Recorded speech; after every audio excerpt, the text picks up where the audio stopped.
башка мамлекеттердин өзүнүн самолеттери могул жакта учуп жүрсө, биздин мамлекетибиздин самолеттери могул жакта учуп жүрүш керек да негизичи. Бул деген сөз кайсыл тармак болбосун, ошол нерсе эң алда болуш керек. Мисалы азыркы күндөгү сиз айткандай көпчүлүк адам өзүнүн балдарыны өзүнүн эмесине жараша, өзүнүн таланттуулугуна жараша ошол багытка өңдөйт. Эч кандай шариятыбыздын каршылыгы жок. Бул деген сөз мейли ал адам ошол шарият айтат, болду сен 5 убак намазды эле үйрөнүп ал, Куран окуганды эле үйрөнүп ал, эч канча убакыт кетпейт. 5 убак намазды 2 күндө мисалы үйрөнүп коесуң. Куран окуганды мисалы 1 жума 10 күн жакшылап аракет кыла турган болсоң, же болбосо бир адамды кармай турган болсоң, ошентип акырын 1 ай 2 айда үйрөнүп аласың.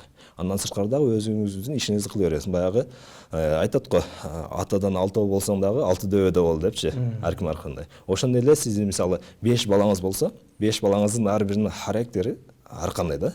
Бирөөсү мен ачуу жейм дейт, бирөөсү ширин жейм дейт, башка дейт. Ошондой эле ошол бешөөнүн дагы ар биринин таланттары ар башка.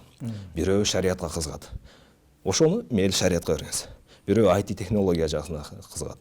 Аны ал жака бериңиз. Бирөө медицина жагына кызыгат. Ар бир адамдын өзүнүн таланты менен кетиш керек да.